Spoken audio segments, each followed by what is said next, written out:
Bali, eto, meron na tayong aayusin. Bali, ang model niya ES351S. Ayan. Ay, tsura niya. Wala na siyang takip. Bali, wala rin siyang plug. Hindi pa pantay ang paa. Ayan. Kailangan magkaroon ng paa dito. Bali, kung mabubuo natin to, lalagyan natin ng fiber na lang. Fiber, yung kulay clear. Pati ibabaw sa side to side. Tapos ito, papalitan na natin ito ng ng detrade na socket. Bali, medyo marumi din, dapat linisin muna. Pero bago yon, ito nga pala yung welding na lumabas na waterproof. Yan, waterproof. Bali, ang IGBT niya 4 sa taas. Ito, ang diode niya 4 din sa ilalim. Tapos yung power supply niya din sa taas. Ito, supply sa PWM natin. Meron naman yung filter capacitor natin. Ayan, 6 yan sa baba. Pang heavy duty talaga to. Titingnan mo yung mga naglalabasan niyo, malayong malayo dito. Karanin na naman ito. Kahit medyo matalas ka ng tubig, okay lang kasi yan, waterproof. Silyado yung mga pyesa. Bali, unang step na gagawin ko rito, kabitan ko muna ng plug para matesting natin. Bali, kabitan ko lang muna.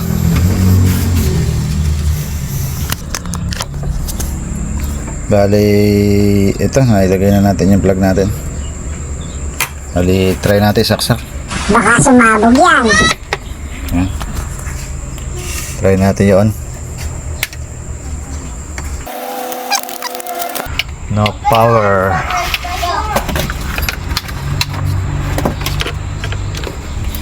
Talagang no power. Bali, muna, check muna ako dito, baka sira yung yung kanyang switch. Testingin ko muna.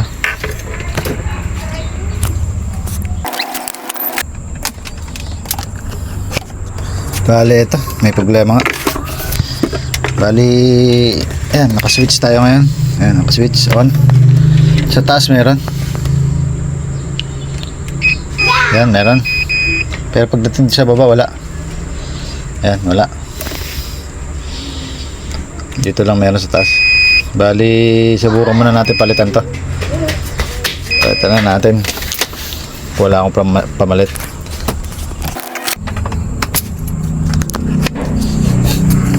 Bali, ito yung may problema. Bali, ang amperahe lang niya 30. Yan, 30 ampere.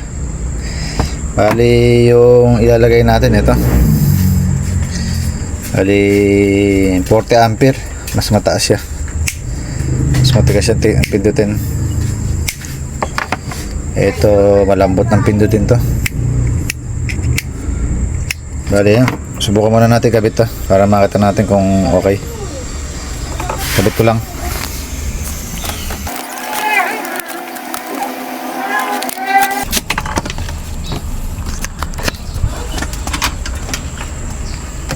Bali, ito, nagbawas pa tayo ng konti sa kanyang housing para makapasok yung ating switch. Dahil medyo mas malaki pala ng konti yung ating kakabit. Bali, ginamitan lang natin siya ng DIY puncher ng mga yero. Bali, ito yun. O siya siyang bumabaon pabalik. Yan, puncher. DIY, lang ngayon, riveter. Ginawa ko lang na DIY. Ali yan, mabalik na lang uli ako sa ginagawa ko. Kabit ko lang.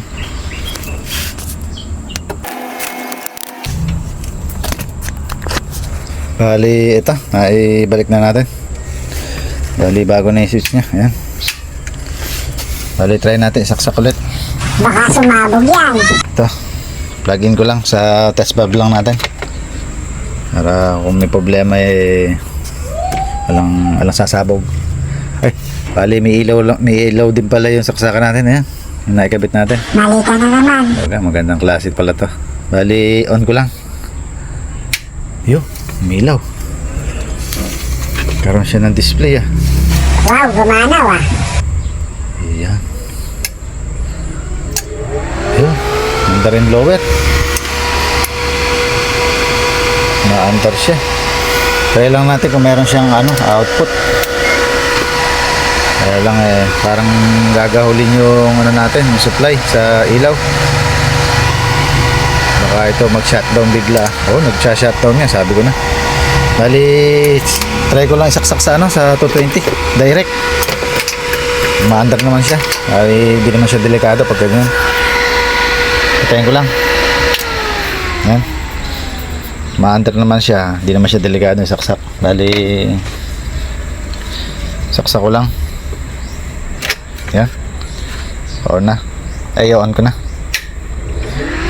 Ayan. Yan natin kung mawawala yung red.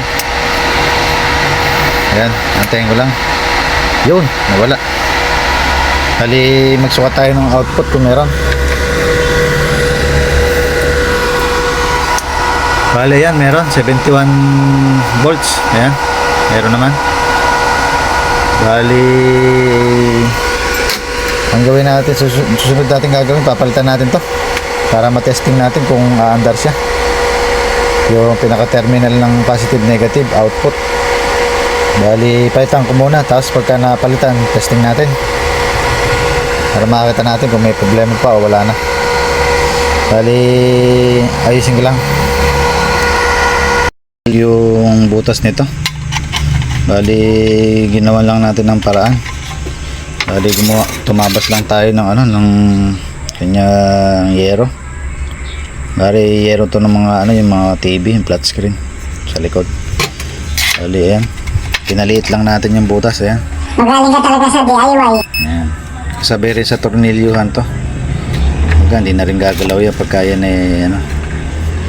nalagay. Bali yan yan. Ayan. Kasi masyadong malayo talaga diferensya pagka wala nito. Ayan o. Halos lumabas na siya. Saka hindi siya makukontrol pag pinipihit. Umiikot siya.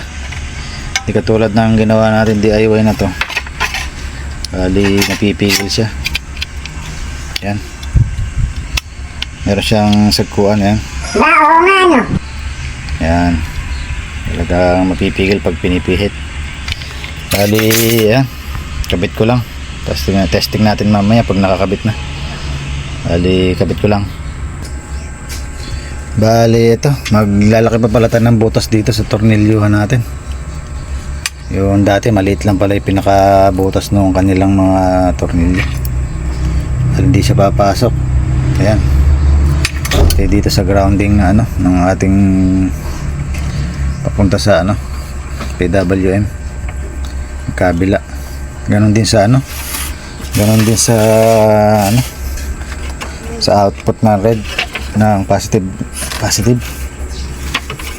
Masuk din rin. Bali, lalakihan din natin ng butas. Pati ito. Ayan. Palitan na, bubutasan natin ng medyo malaki para pumasok yung tornilyo natin. Bali, butasan ko muna. Bali, ito. Naikabit na natin. Ayan. Ito yung maganda yung pagkakakabit natin. Ayan. Nakasama yung yero. Nagsapin na silang dalawa. Bali, okay na. Medyo nalinisan na rin natin ng konti. Ayan. Nayalis na natin yung mga alikabok. Ito yung IGBT nya, kitang kita na ngayon. Ayan. Sa ilalim andun yung yung 4 na pirasong diode. Ayan, dyan sa ilalim. Hindi pa natin gano'n nalinis yan. Pati dito. Bali, testing muna natin kung may spark siya, kung makakaubos na isang welding rod natin, kung good na. Ayan. Bali, setup ko lang muna. Bali, ito, naka-setup na. Sasaksak na lang natin. Saksak ko na.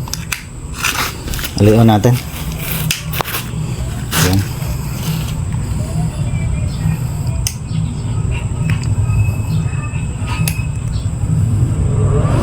Ayan, mandar na.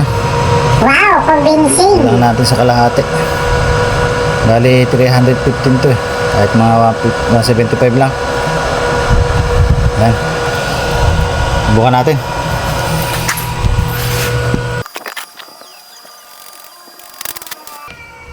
Bali yun. Nakaubos naman tayo ng ano, na isang rad.